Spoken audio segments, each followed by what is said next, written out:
दोस्तों, वर्महोल के बारे में तो आप सबने कभी ना कभी सुना ही होगा।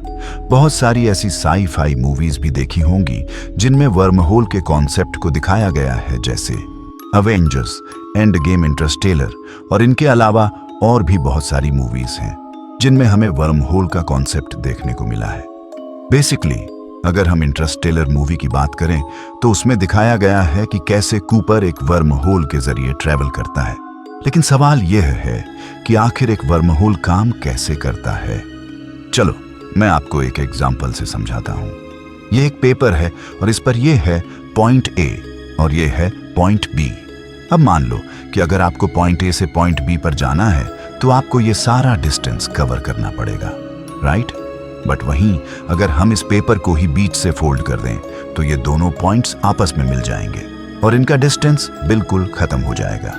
तो एक वर्म होल ऐसे ही काम करता है। चलो एक और एग्जाम्पल से समझते हैं। तो देखो, ये है हमारी मिल्की वे गैलेक्सी और ये है हमारी सबसे नजदीकी गैलेक्सी एंड्रोमेडा। अगर हम लाइट की स्पीड से भी ट्रैवल करें तो हमें एंड्रोमेडा तक पहुंचने में 2.5 मिलियन साल लग जाएंगे। बट अगर मिल्की वे और एंड्रोमेडा गैलेक्सी के बीच एक वर्म होल बन गया तो हम ये डिस्टेंस कुछ ही सेकंड्स में कवर कर सकते हैं। तो ये तो इसका बेसिक हो गया कि वर्म होल काम कैसे करता है।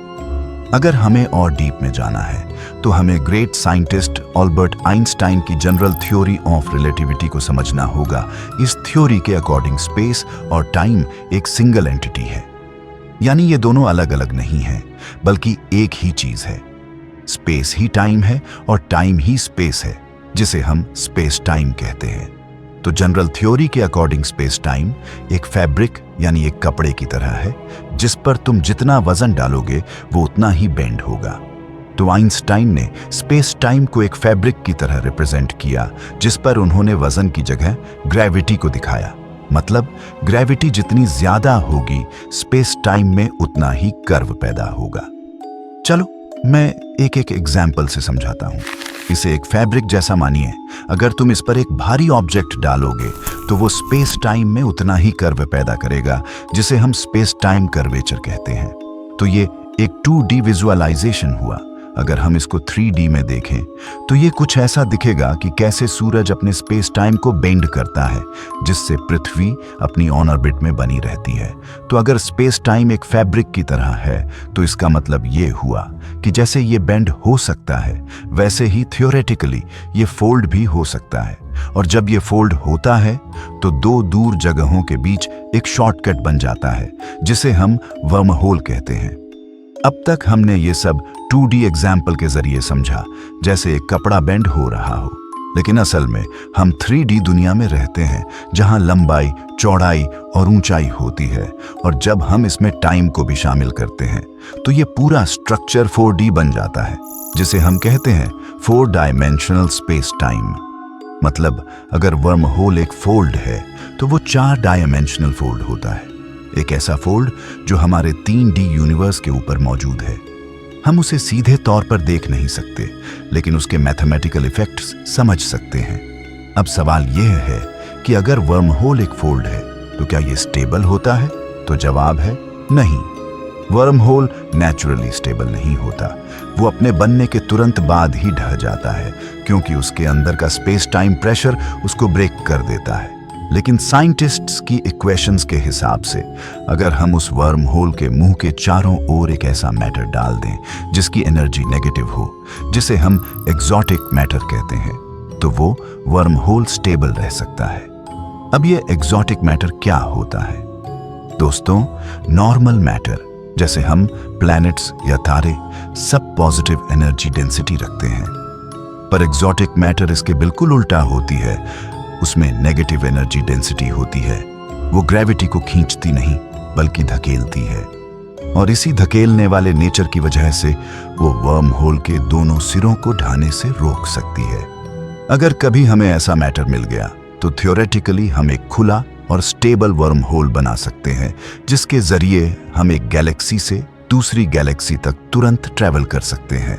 अब कुछ लोग ये भी कहते हैं कि वर्म होल एक ब्लैक होल के जरिए भी बन सकता है, क्योंकि ब्लैक होल एक ऐसा रीजन होता है जहां ग्रेविटी इतनी स्ट्रांग होती है की लाइट भी बच नहीं सकती।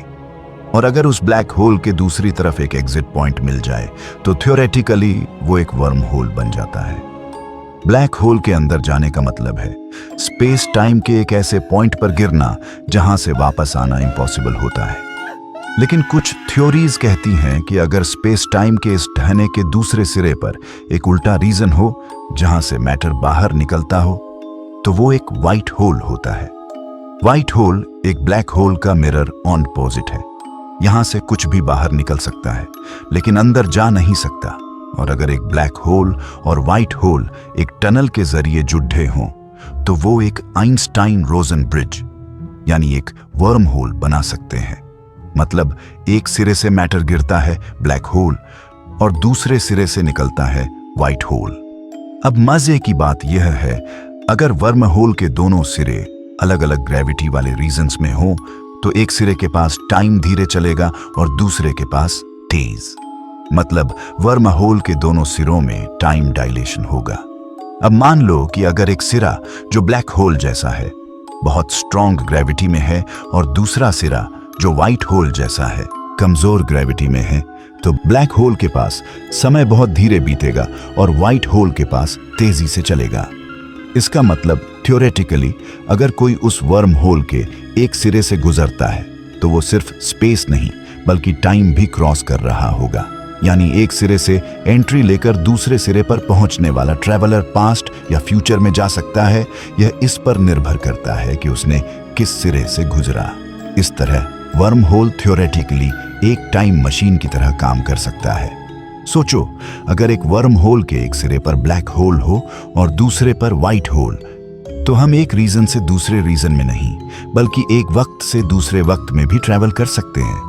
पर दोस्तों, यह सब अभी तक सिर्फ थ्योरी है, यानी सिर्फ इक्वेशंस के लेवल पर। अभी तक कोई असली वर्म होल देखा नहीं गया है, ना ही एग्जॉटिक मैटर मिला है और ना ही व्हाइट होल का कोई सबूत। फिर भी यह एक बहुत ही फैसिनेटिंग कॉन्सेप्ट है, क्योंकि अगर कभी हम स्पेस टाइम के इस फोल्डिंग को समझ लेते हैं तो हम सिर्फ एक गैलेक्सी से दूसरी गैलेक्सी नहीं बल्कि एक युग से दूसरे युग तक का सफर कर पाएंगे। और तब आइंस्टाइन की जनरल थ्योरी ऑफ रिलेटिविटी के अंदर छुपी वह हकीकत सामने आ जाएगी जहां स्पेस और टाइम दोनों सिर्फ एक इल्यूजन बन जाते हैं और ये पूरी यूनिवर्स एक कॉस्मिक शॉर्टकट में सिमट जाती है जिसे हम कहते हैं वर्म होल।